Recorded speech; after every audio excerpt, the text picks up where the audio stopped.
introduce myself. My name is Abbie Cornett, and I'm with IG Living Magazine. I don't know how many people in here are familiar with it, but IG Living Magazine. It's a magazine for people that receive immunoglobulin therapy. I'm the patient advocate for them, but I also work with a lot of other issues, including reimbursement, Medicare, Medicaid, working with people, kind of working through the system. I'm the patient advocate. I myself have a chronic illness. Was diagnosed as a primary immune deficiency about 15 years ago. I became involved in advocacy at that time. I was originally a police officer for 10 years and then was a senator for 8 years. And that's when I became active with advocacy, was after diagnosis, and ran a nonprofit in Washington, D.C. that worked on access issues for patients with rare diseases and chronic illness. Today's plenary is on aging in place.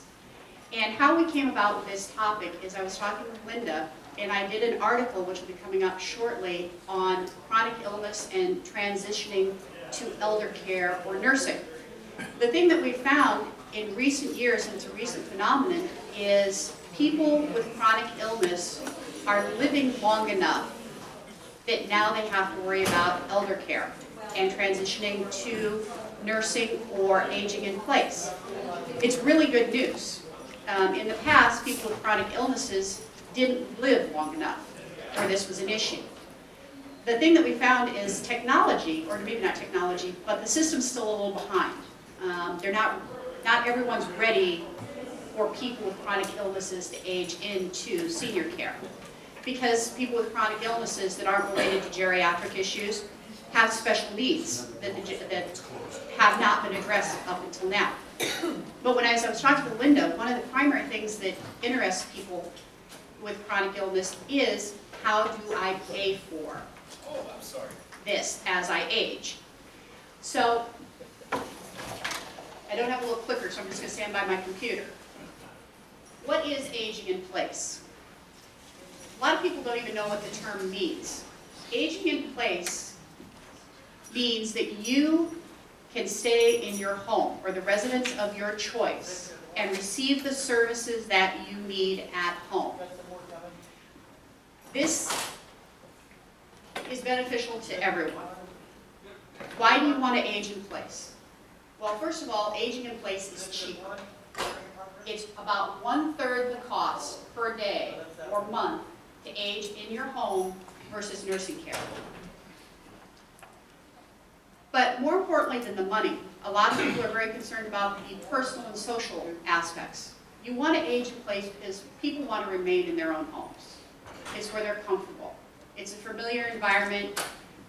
They have close proximity to their friends and their family, and their memories are tied there. To age in place successfully, people who are older that are allowed to age in place have higher self-esteem and less rates of depression. The big thing about aging in place is planning ahead.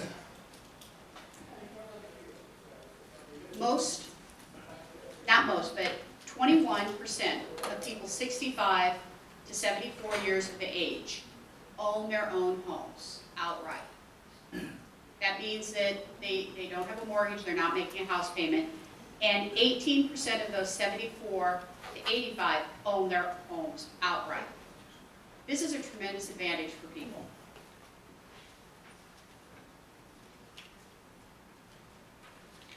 The question is, though, how does that help you stay in place?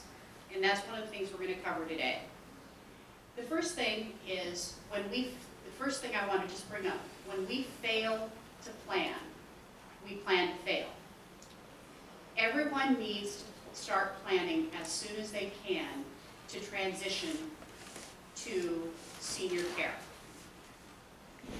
and to determine how they can pay for this.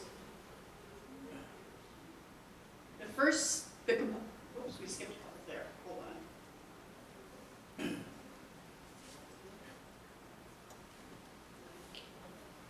One of the first things that you need to do when you start consider aging in place or how you are going to stay in your home is you need to speak with your doctor.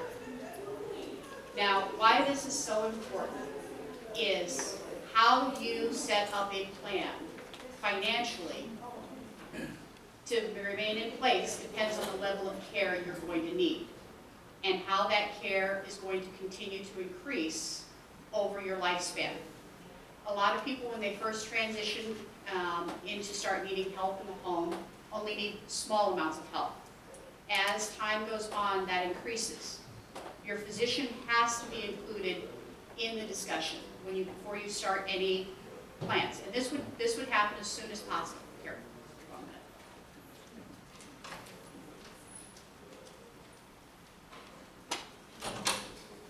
Do you need help?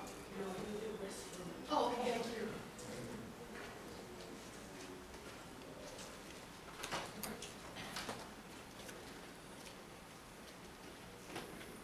We're going to go over some of the components of aging in place, and then we'll get to the more financial issues on it.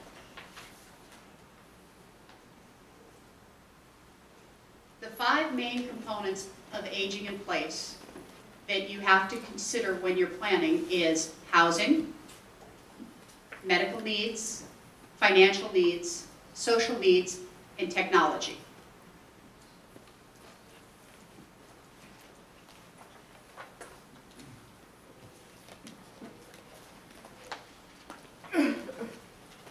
Housing is one of the first considerations you have to take into place depending on the chronic illness you have, particularly with myositis.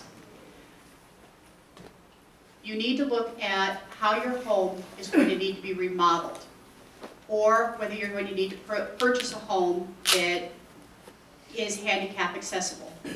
A lot of people would love to stay in their home that's 2 stories, and that may not be possible for them. Or they would need to do extensive remodeling for that to occur. The International Association of Certified Home Inspectors has an entire checklist for people with chronic illnesses and aging in place on what you need to look at and what modifications need to be done. You can go to their website, and it's a 5-page, really in-depth website that you can go through, pick what you need, and it'll calculate the approximate cost of what it will cost. These are the most requested modifications for elderly and people with mobility issues. The first one's grab bars, installing higher counters, curbless showers, widened doorways, additional lighting, added bedrooms. Added bedrooms are particularly important for people that are in wheelchairs or mobility issues. That's adding a bedroom on your main level. Non-slip floors, walk-in bathtubs, easy-to-read appliances. And by that they mean thermostats. They have specially designed stoves if you have visual issues. And then other is just a whole assortment of different issues. The second component of aging in place is medical. Medical includes skilled nursing, home health services, medical equipment and supplies. That would be durable and non-durable medical equipment. Durable would be a chair. Non-durable would be like syringes, things that you throw away. Physical and occupational and speech therapy. We were just talking before the plenary started, a lot of people don't realize that you can receive a lot of these services in home. You don't need to go to a physical location for physical therapy and have that covered. An aspect that people don't think about when they're planning financially for staying in place is they look at how they're going to cover their medical expenses and their nursing care. There's plenty of space. Expanded home services for the elderly are very important. As people age in their home or as they become more disabled, they will need help with housekeeping, personal care, meals, respite cares for your significant other. Depending on what your level of care is, it can be very draining on your caregiver. That could be a child, a spouse. Now, there are a lot of programs that will help with respite care so they can get a break to go shopping or go out and have lunch and give your caregiver a break. case management, and money management.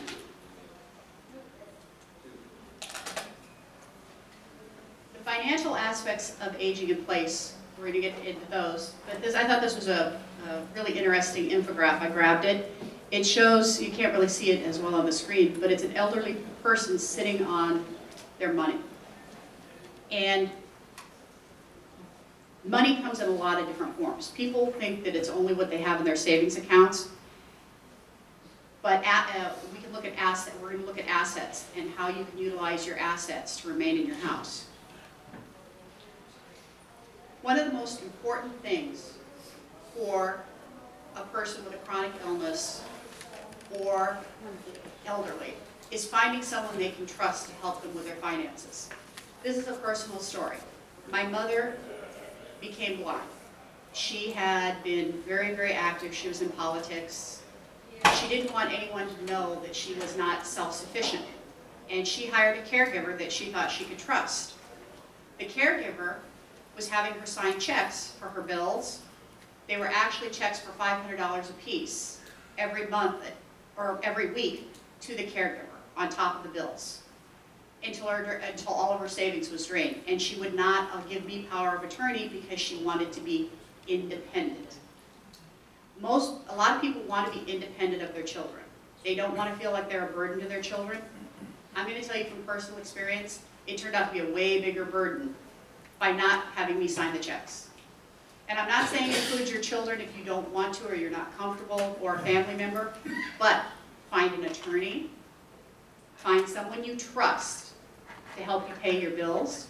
If you can't see, make sure they get paid on time. You don't want your house to go into foreclosure because you forgot to pay or you were physically unable to pay. If you are capable, set bill paying up online. You can sit down with your personal banker. Banks will help you with this. They will set up the bill paying online for you, so it's paid at the same time every month. It comes directly out of your account. It's very, very, very important. And this is one thing that people tend to neglect. And there is a lot of elder abuse. And it's not from family members specifically. It can be from caregivers. It can be from unauthorized social agencies. And that's one of the things we're going to get into is what agencies to go to and go through for help. One of the key components when you're looking at how you're going to pay for aspects of your care is medical necessity versus non-medical. Medical necessity will be your nursing care, will be physical therapy, occupational health, your medical equipment. Non-medical, people tend to forget it. It is as important. Non-medical means housekeeping, which, depending on you, whether you're super clean or not, it can be important or not important. But issues like who's going to cook your meals? How are you going to get your meals delivered? How are you going to get transportation to your doctor's appointments? Because there's not very many programs that cover these financial issues. But you have transportation to doctor's appointments, meals, social activities. If you plan on aging in place, you don't want to be stuck in your home alone. There are a lot of programs, and we're going to go over a couple, to get you out of the house because you don't want to be a prisoner.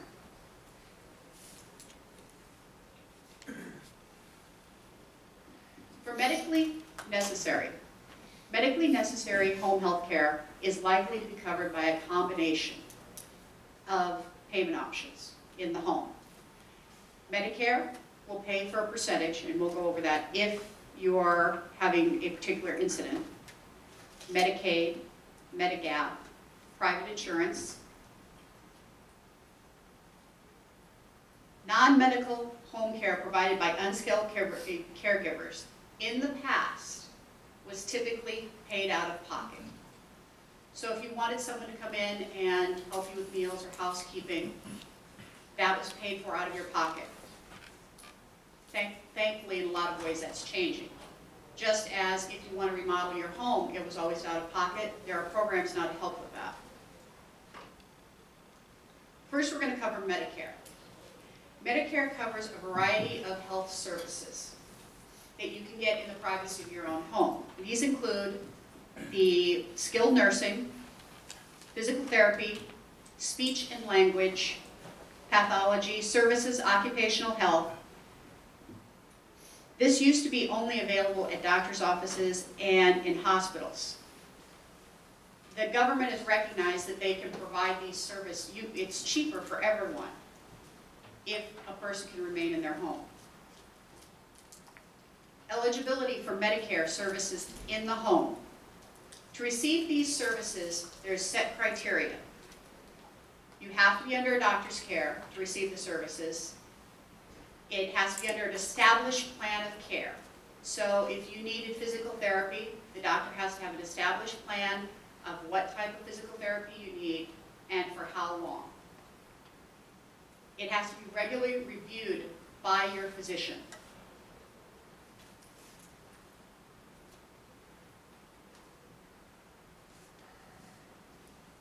In addition, the doctor has to certify that you're homebound. That doesn't mean you have to remain in your house all the time. That means that it is easier for you to receive your physical therapy or your occupational therapy in your home because of your physical condition.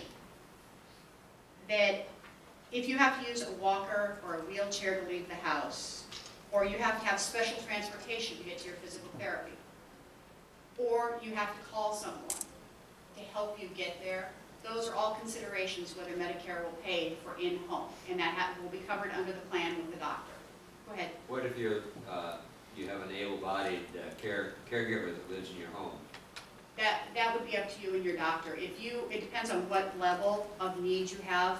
If you need a special equipment to get in and out of a van, that would be a consideration. You have to have predetermination on this. So you go through, talk with your doctor, determine your level of need. If it's detrimental for you to try and leave the home 3 times a week for physical therapy, or it's too complicated, then it will probably be covered under the plan. Isn't that subjective, though? Yes. Yes, it is very subjective. I've tried having physical therapy come to my home, and they said, you can still get there. And it is subjective. It has to be based on need. And it's for them to determine. I just had a case earlier where a woman had been receiving in-home infusions for the last 15 years. Her insurance company determined that because she was able to leave the home on her own, that she no longer needed it after 15 years of receiving it at home. So it is subjective, but these are options that are available if you can work it out with your doctor. If you need a van to come and pick you up and one of the lifts to get you in and out for physical therapy, I would think that would be covered under the description. I switched doctors. Yeah, I was going to say, just getting I mean, Yeah. I have a new specialist that is primarily it's a physical therapist with an MD degree. Mm-hmm. And she got me everything. And then we discussed all this. Yes. But it was like, and I have a van, I have a ramp, and matter of fact, the occupational therapist said, don't tell me you're going outside a lot. Yeah, I was going to say, it's... But I think it's the doctor and how well they want to interpret it. I was going to say, it's how well the letters are written. I'm sure everybody in here has had to appeal insurance at some point. Oh, yeah. It's the same thing. It's how the appeals letter is written. It's how the original plan is written with the doctor on whether they determine if you're covered under this or not. It is a very subjective thing, but I think we've all dealt with subjectiveness of insurance companies and Medicare. The important thing to remember is any of these services that you want in your home, it has to be provided by someone that is approved and contracted with Medicare to provide the services. You can't just pick a service. Another kind of war story, I had someone contract for speech therapy at home. Under this plan, they'd had a stroke related to one of the medications from their chronic illness. Racked up an entire month of bills that were denied because they were not a Medicare provider, one of the approved providers. Always make sure before you do any of the services, you go through and that is a Medicare provider. Ask the first question you ask, are you an approved Medicare provider? How many people in here know what Medigap is? Okay. Medigap is there to cover the bills between Part A and Part B. Some of your long-term care will fall under this. This should be on the website too. Yes, I sent it to him earlier today. It pays for the gaps not covered by Medicare, such as co-pays and deductibles.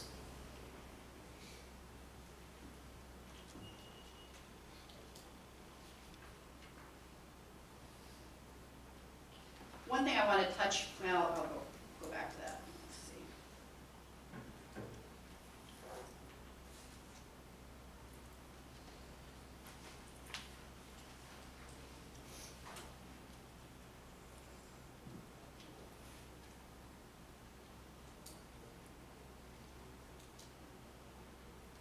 Medicaid. Medicaid is a joint state and federal program. It will cover a lot of the costs that we're talking about for staying at home. It also will cover some of the personal care, depending on the state you live in. When I say it's a joint state and federal program, every state has different Medicaid programs. Some states are very liberal and provide things such as medical care, obviously. They cover a lot of the personal care issues. They can cover housekeeping. They can cover personal hygiene issues, someone to come in, like a nurse aide. They will even pay one of your family members to care for you, depending on the state that you live in. The problem is, not every state has the same coverage. If you're looking at transitioning to aging at home, you need to go onto your state's website, on your Medicare program, Medicaid program, and find out what is covered in your individual state. Some states cover very little. I'm originally from Nebraska. We have a very restricted Medicaid program, which does not cover a lot of these things. The good news, though, is a lot of states have implemented what they call non-state Medicaid programs. They have done this because everyone has came to the conclusion aging in place is cheaper for everyone, including the state and the federal government. So there are a number of programs out now that will help with your housing, remodeling, your cash assistance for caregivers, assistance with chores. 27 states currently offer programs to keep seniors specifically in their homes. They will pay for the modifications or help pay for the modifications that you need in regards to handrails, ramps. Yes? Are those loans or grants? That is like Medicare. It's neither. These are actual assistance programs. Do you have to show financial need? Yes. You will well, some states don't even require that. It depends on the state. You have to be listed as disabled and or elderly. Disabled or elderly, but that's only a few states. Most of the states have income requirements. You would need to qualify to be Medicaid eligible to use their service, right? These are some of these are non-Medicaid programs that are offered through the state, particularly the housing. One of the sites that I'd recommend you go to is called payforseniorcare.com. And on that site, you can find each of the individual states and what they offer in the way of assistance programs for housing, development.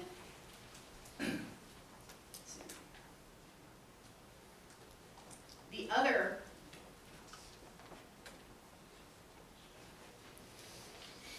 thing that you need to look at, if you're looking at housing and remodeling issues, is there is a new program through the St. Vincent de Paul Society and Rebuild that offer assistance for remodeling of the home and assistance for applying for these programs. And these are free assistance programs. And are they age-based then of their senior programs? They're, my apologies, it's senior and or disabled.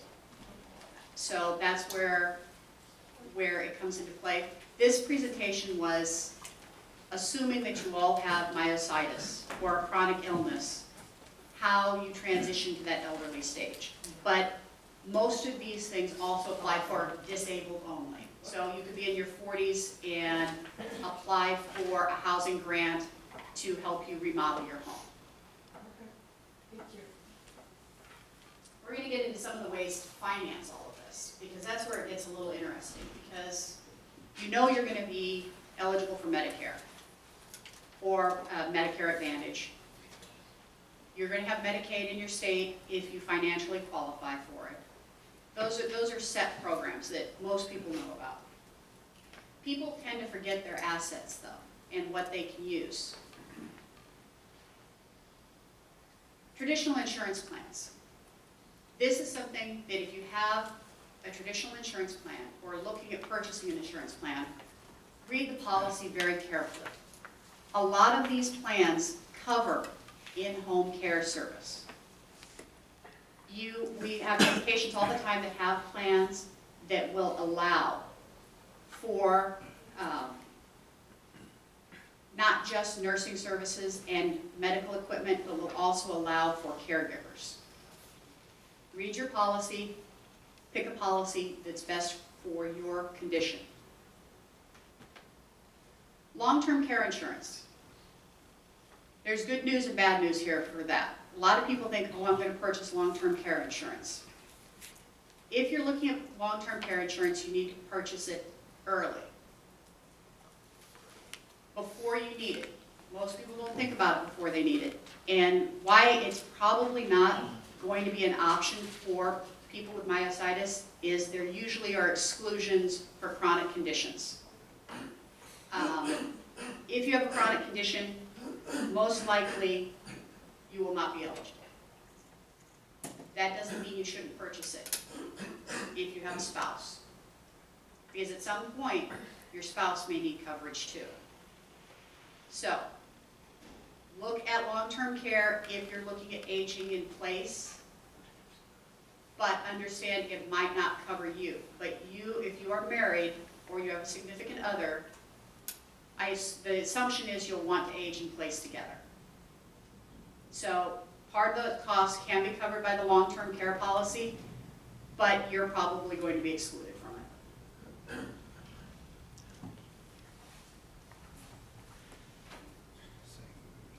Life insurance. I hadn't even really thought about this until I started researching it. I always look at my life insurance as a bill every month. I pay it. It's a whole life policy, and I kind of like, why am I paying this? Whole life policies are assets. That's a bank account. People think, okay, I'm going to leave that money to my child. That's when you get a life insurance policy, you think, this is going to be for my spouse, or this is going to be for my children when I'm gone. That policy can be used as an asset for you and your spouse to remain in your home. There are 2 or 3 ways that you can use the whole life policy. The first is the quick and dirty way of doing it. Withdraw cash on the policy and take a reduced settlement benefit. If you have a $100,000 life policy, you take out, and it's paid up, you take out $25,000, the policy is reduced to a $75,000 benefit. You can borrow against your policy and then repay the policy. I don't know if anybody's ever had to borrow against a life insurance policy. I did years ago in college. My mom had started one for me. It was a great way to get through the semester. But you have to pay that money back. There are a couple of other options. One of them is you can sell the benefit. It is a really fairly recent option. You can sell that policy to someone else. The typical buyer of these are banks. If you have a $100,000 policy, you want part of that money. You can't make the premium anymore. Maybe you're still paying on the premium. You sell the policy through a broker to a third party. The third party takes over the monthly payment, gives you a cash settlement for that payment, for that amount. To qualify for those, though, generally it has to be a $100,000 policy or greater. You have to be over 65 years of age. And it has to be a whole life policy. Obviously, you can't sell a term life policy. You're basically selling the account or the benefit at some point. The other one that you would use in the extreme is what's called an accelerated death benefit. If you have a whole life policy and you have serious illness and are projected to live less than 24 months, the life insurance company can pay out on what's called an accelerated death benefit. It would be a reduced settlement, but that could give you money for the last few months of your life.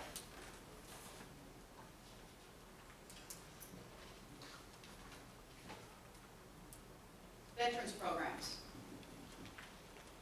If you are a veteran, now a veteran can be that you served only 90 days or 1 day, and 1 day during a declared war. You could be retired from the military, you could have served in the military. As long as you have been discharged any way other than dishonorably, you can be eligible for veterans benefits, and these can be fairly significant. The veterans benefits can include respite care for your spouse or caregiver. They can include help paying with home services and home health care and personal services. They have 3 programs that are eligible through the Veterans Association. You can look at your local VA on the website, but those programs are the Improved Pension Plan, the Homebound program, and the Aid and Attendance program. The Veterans Bureau also has a home health care benefit that I was speaking about that will help veterans and their spouses.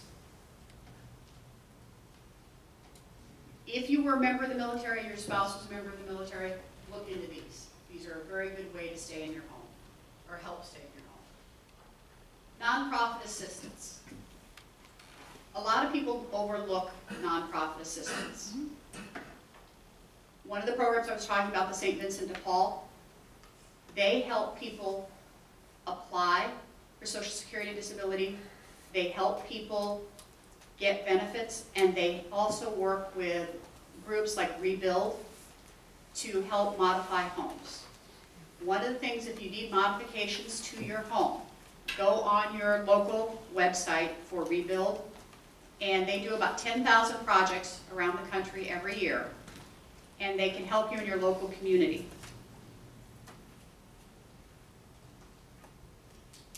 One of the other things that I recommend is go on, again, your state website, and why I have to keep reiterating this, your state website, is every single state is different in the benefits that they allow.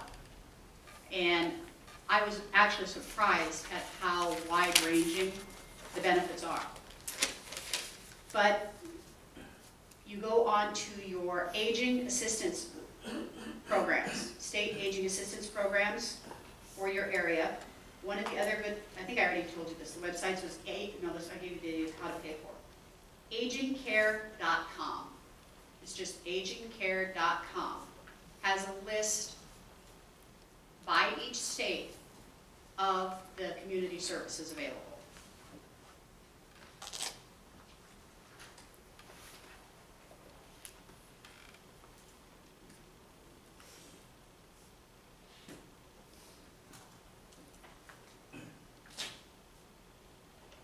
Reverse mortgages.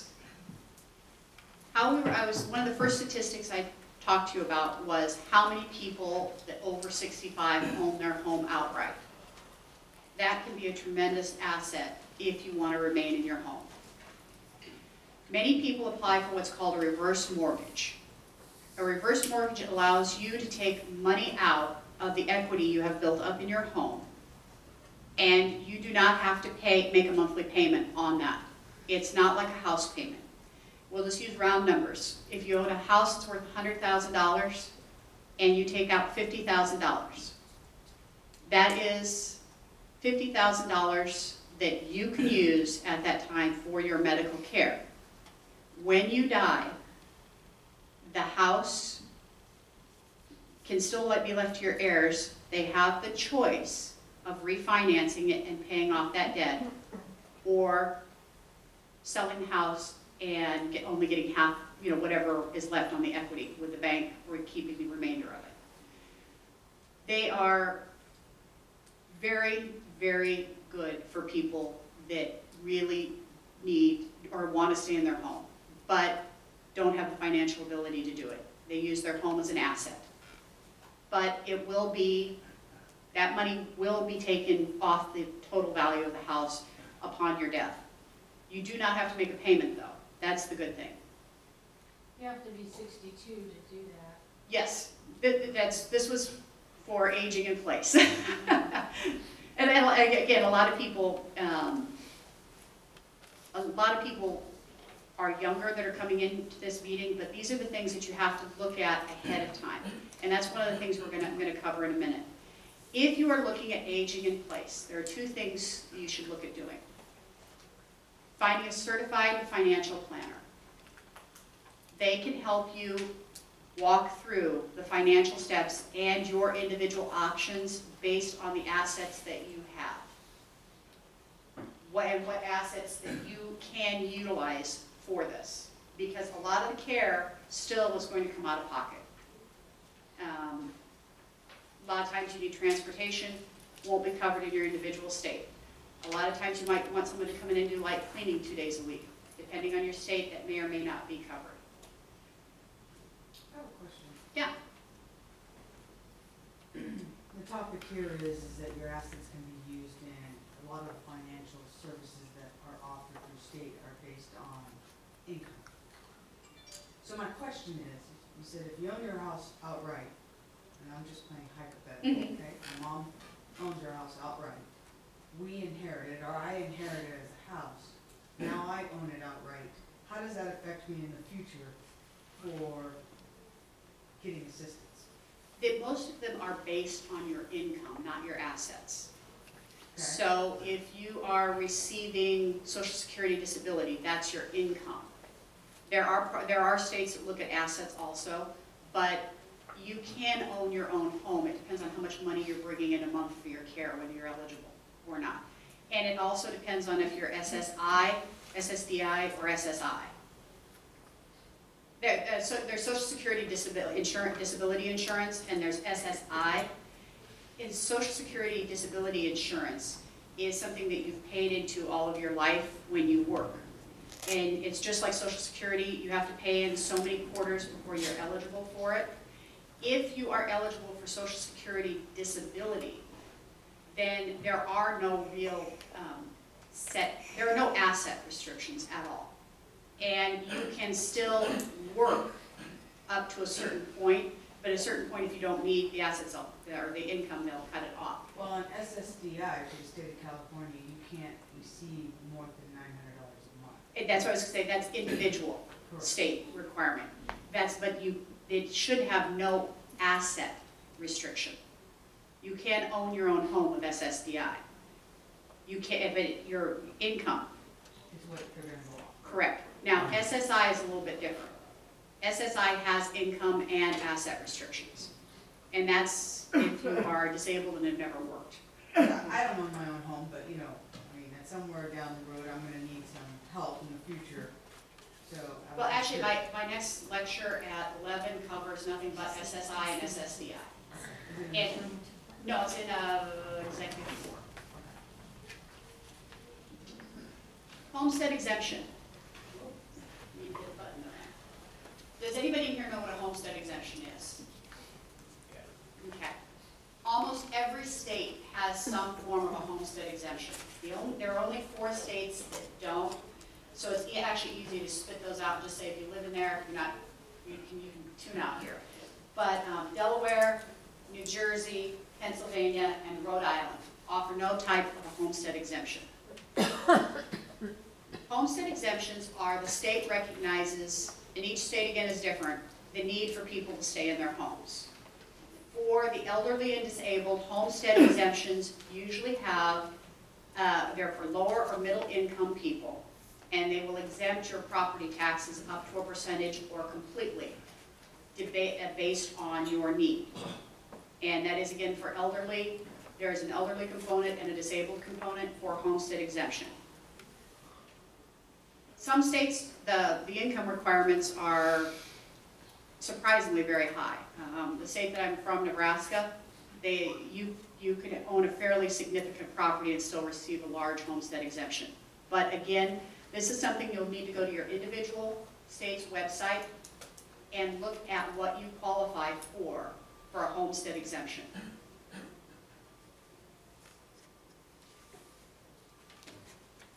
Before I open it up for questions, I'm going to just touch on a couple of things.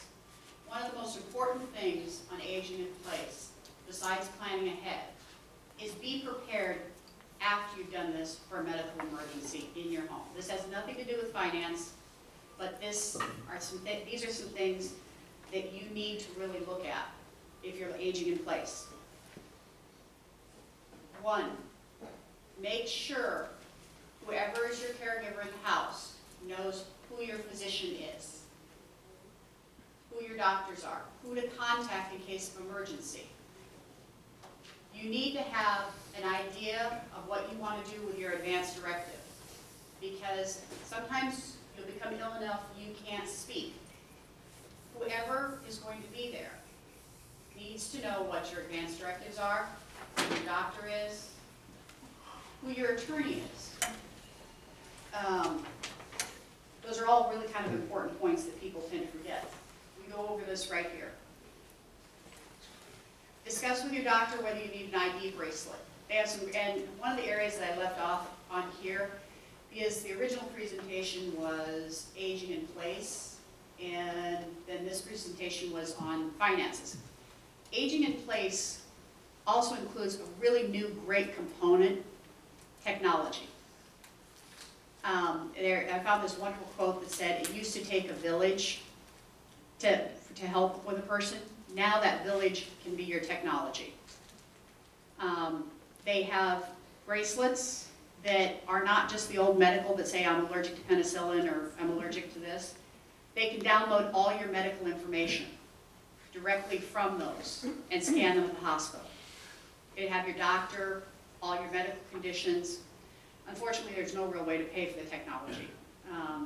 But you can monitor all of your vital statistics. Your doctor can have all of that immediately. I work with a patient that the doctor calls them when their stats are off, when their blood pressure is too high, because they get a medical alert.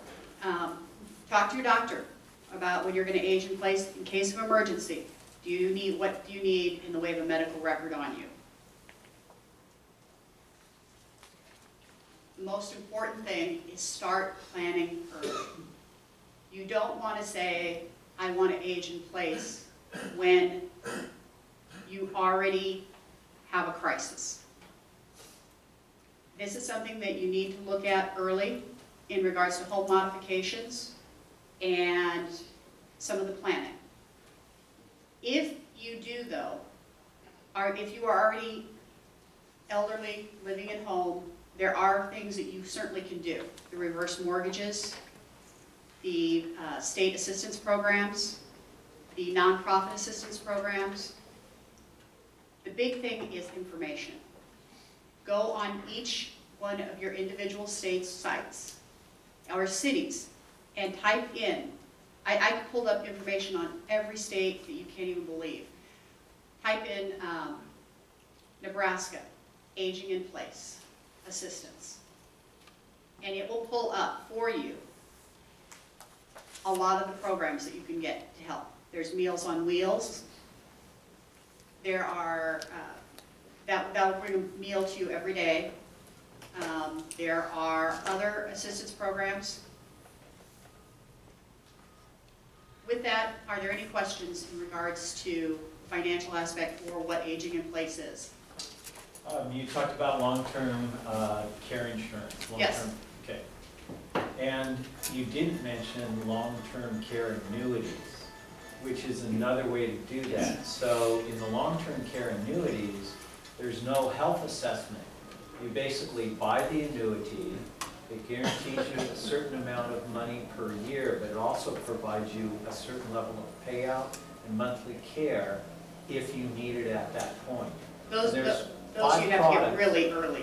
Yeah, there's 5 products available, and some of them even allow your heirs to receive what's left in that annuity, whereas most annuities, you buy them once and that's it. That's it. I didn't know about the one that we were. Right, but there is no medical requirement, so for my wife, that was one way for me to find some long-term care insurance without having her take a medical. Let me ask you, and I don't mean to be personal, because a lot of the annuities depend on what point in your life that you purchased them. Right. Is that really expensive per month? No, it's like any annuity. Like, you know, you take $100,000, Right. buy an annuity, it gives you a monthly payout or a yearly Yeah. payout. It's irrespective of age. These particular annuities are relatively new products, and you need to talk to a certified financial planner, not me. 'cause I was going to say, that's my big advice, is I'm not a financial planner. But this was surprising to me, because annuities usually aren't a good deal.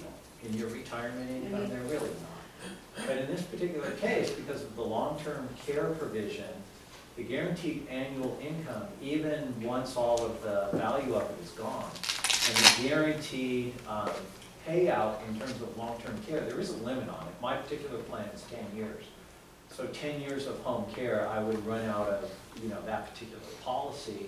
But 10 years of in-house home care It's pretty good. might be a natural conclusion too, I don't know. But that was one way to get around, the medical thing, because all I had to do was buy it. I was going to say, and this is kind of, again, a war story. When I was a senator, I introduced a bill for a tax exemption for people to purchase long-term care policies, because it only saves the state money. Yeah. The insurance industry came to me and said, can you pull the bill? And I was like, why? This should only help you. Yeah. More people, they did not have the plans in place. Oh. The industry wasn't ready for the baby boomers. I mean, it was like, oh my goodness. Yeah. And that this was a bill that I introduced thinking, wow, this is going to save the state money, this is going to help the insurance companies, it's going to help the people, it's going to help everybody out in the long run. And the insurance industry came to me and said, pull the bill. We don't have enough policies in place. We haven't researched this, we don't have any statistics. So it's good to know that I didn't know about I knew that the annuities were there, but I didn't know that there were annuities that allowed that benefit to go to the children. I'm just curious, what's the tax advantage to do that? Well, I don't know that there is a tax. No tax advantage? Yeah. But typically with an annuity, once you buy the annuity, you have the income for life. You die, it's gone, okay? In this particular case, you don't get the income, but whatever is remaining in the cash value of that goes to your heirs. And in these particular annuities, they're capped, like your earning rate is capped, and they're managing to pay for this on the spread. But the annuity, the actual value, kind of like a whole life insurance policy, can continue to grow depending upon the amount of income that you pull out per year. So if you can afford it, you can let that grow for 3 years, or if you want that daily income, you can pull it out up to the max of whatever you sign for. You really need a certified financial planner to talk to you about this stuff. That's the one thing Not a salesman. No, that's Okay. the one thing I'll reiterate is And independent. that the two things that I came across over and over and over and over again when researching the financial part was, if you're going to go to a financial planner, make sure it's a certified financial planner. Right. Do not check out any agency that you're looking at working with through the Better Business Bureau and through your state's websites to see if there's been any complaints filed. Right. Those are the three big things, and an attorney for to set up a plan for you. It does not hurt either. If you're not paying for your certified financial planner, they're a salesperson. Yep. So you should be paying a fee, you should agree on that fee up front, and you should be, for future meetings, et cetera, that fee should be established. If not, they're making their money selling you products.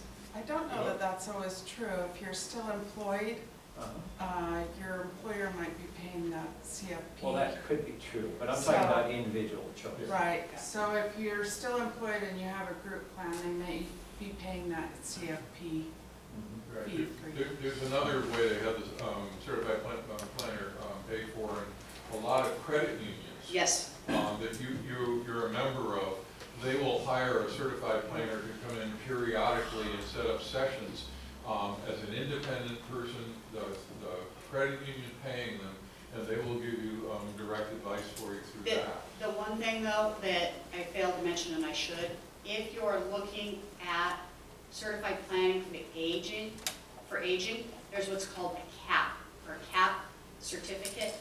Those are certified planners that are experts in aging. And it's called Certified Aging Specialist, CAP, C-A-P-S. So a certified financial planner may be great at financial planning, but may not be as specialized in financial planning for aging as one of the certified people are. What was it called? CAP, C-A-P-S, Certified Aging Specialist. You probably covered this, but just assistance for our caregivers. You know, they're the ones that, you know, just to come in and help with the heavy parts and cleaning house and is that available? It depends.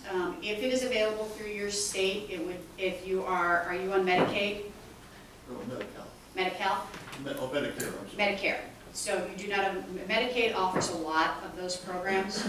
A lot of that are, they also have coverage under the VA hospital.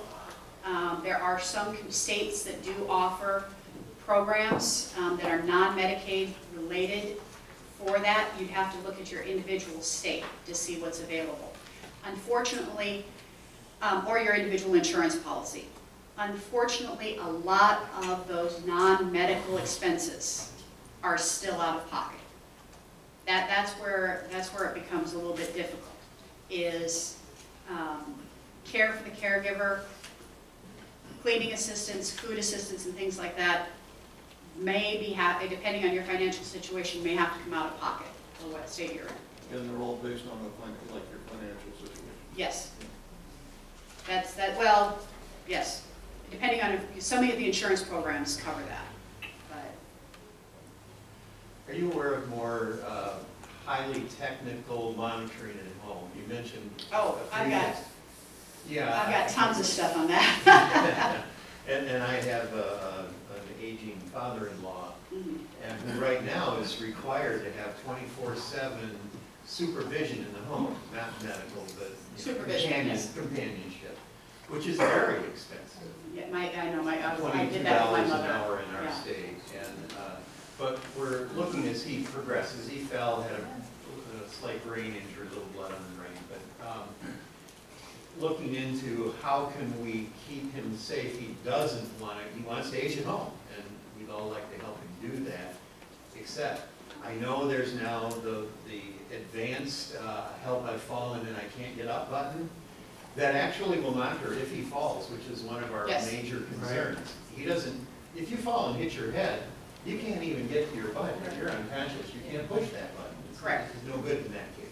This one actually somehow senses a rapid There is technology out there now, and I just did an article or posted something on it, and it's like an Apple product Okay. that monitors all your vitals.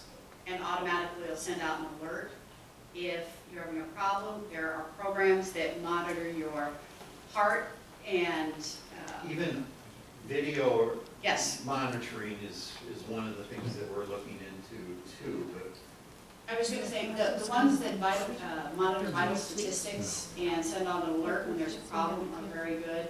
There are ones that will automatically contact the physician. And depending on what his medical problem is, there are people that can even go so far as that sit in rooms now and just watch cardiac rhythms 24 hours a day. So you can monitor almost everything remotely now. No, but I can get that for you. I've got some cards with me. Anybody that would like a card, because I do a number of presentations and I help with patients gain access to care. But I also do a lot of articles, and I've done a ton of stuff on distance monitoring. I wanted to say something in regards to that device that registers when you start to fall. Now, the discussion I had with this guy was at least a couple of years ago. So the technology may have changed since then. But he said that you have to be very careful with that device because sometimes if you get up, it'll go off. But and I don't know because we haven't. This is new to me. That's why I'm in this presentation, is to hear some of this stuff, not because I know so much about it. Yeah, it's certainly. Just something that, you know. Well, a lot of the new ones, they have a button on it. Yeah, you just shut it off. It says, I have detected a fall. And, you know, the risk says right out. And if you just move your arm or something, you just hit the button and it turns it off. Yeah, but like he said, if you're unconscious. If you're unconscious, then you have to fall. Right. And that's fine. Yeah. I'd like to skip back over to the reverse mortgage. Yes. It's my understanding that you're of course going to have to pay a mortgage payment, but you still could be in difficulties about the taxes and insurance. Yes, the insurance, with the reverse mortgage, you have to make sure of, and that's a very good point, is when you have a mortgage, you have insurance, and a lot of times that's automatically taken out with your mortgage payment. If you do a reverse mortgage, you have to make sure that you have homeowner's insurance because it's not necessarily included now. And people forget that. And property tax. Well, and that's when you need to look at homestead exemption. You may be able, even with the reverse mortgage, you are still eligible for homestead exemption depending on your state. And homestead you get the first 20,000. First 20,000, yeah. So you still would get. Anything with a gap between that 20,000 and the remainder, yes, you would owe. You should be getting notifications though on property tax statements on what's due. Well, that would be a consideration. Yes, it would be. Because you're not getting rid of all of your house payments. No, you're not getting rid of your house payment at all with a reverse mortgage. You're only getting rid of the payment on the amount you borrow. Everything else you owe on your house, you still owe, yes. Not that we care, but where does the bank make money in that? In what? Reverse mortgage. They're giving you $50,000 out, and yes, I know they get their $50,000 back when the house sells. They charge, the interest goes on to the $50,000 you borrow. Yeah. I knew they were getting. Oh no, they get it. They're not doing bad. No, they're. No, they're not. I was going to say. Don't feel like they're doing this out of total. I was going to say, just like if you decide to sell your life insurance policy to a bank, you know that if they're making your monthly premium, they're expecting you not to live very long. Yeah. Maybe they won't help you along with it. Yeah. Thank you very much. Everybody.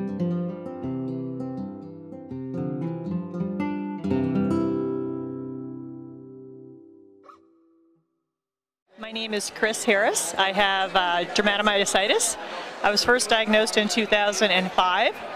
So this is my 12th year, and this is my first year to this meeting, which I'm kicking myself for, but going forward I'll be at every one. My favorite part of this meeting is meeting the patients and their advocates, and I'm amazed at the support that I've received since I've been here from everybody. And I love that people have shared their stories, no matter how challenging, but I love the idea of hope for everybody. And my second favorite part of this meeting is the individuals who have donated their time to move this disease forward and try to find a cure, which includes everybody with the Myositis Foundation as well as the panel. Every person who has volunteered their time, the physicians, the physical therapists, the volunteers, and the fact that they've committed to do this as they move forward is amazing to me. And I love it, and I will be here again next year and the year after that. And it just gives me a lot of hope when I was very depressed. So thank you for inviting us, thank you for supporting it, and I look forward to seeing everybody next year. Hello, my name is Anastasia Victorson, and I came here all the way from Stockholm, Sweden. I'm very happy to be here. Is this your first time coming to the Myositis? To this conference, yes. To the TMA conference the first time. What's it been like? It's been fantastic. Very informative. I've met my friends, my Facebook friends, and I hope I'll be able to come again. I have polymyositis, but I also have a syndrome that's called the anti-synthesis syndrome. I have antibodies, a lot of them, but anti-Jo1 is the most common one. And I also have ILD, quite serious. But getting medication, feeling quite okay. The doctor saved my life. Yeah. Very good information. And it's also nice to see the persons. I read a lot. It's also nice to see them in real life, to be able to interact with the doctors. Yes. I'm just happy to be here, having met you too. Take care. And everybody else that hasn't been here, hasn't gotten a chance, please try, because this was really worth it. It's beyond my expectations, really. Thank you. Hi, I'm Doreen Cahoon, and I am on the board of the Myositis Association, and I've been coming to the conferences now for 7 years. I got involved because I lost my father 7 years ago who had IBM, and my sisters, my brother, and I wanted to get involved. And we love every year coming to the conference, meeting new people, and always impressed with how strong and wonderful everyone here is that we meet, and just like being able to help out. So I've enjoyed being on the board. It's a wonderful group of people, all very strong. You know, it's easy in the end. It doesn't take up a lot of your time, and it's very rewarding. So I enjoy it. So you just heard from my sister Doreen, and I'm Darlene. So Jack Weinsheimer is our father who had IBM. And as she said, we lost him 7 years ago, but coming to this conference every year means so much. I love the people that I get to meet and talk with, and I so wish that my father could have attended. I know that he would have loved getting to be with other people that had IBM, just to talk about the experiences that they're having. So I look forward to this each year and just helping, and I just love the people that I'm with. Tell me why you're here. All right, I'm Alexis Redmond, and I'm from Salt Lake City, Utah. I have IBM, and I am here to meet other people that have myositis and learn from the experts. I appreciate the TMA and everything they do for us.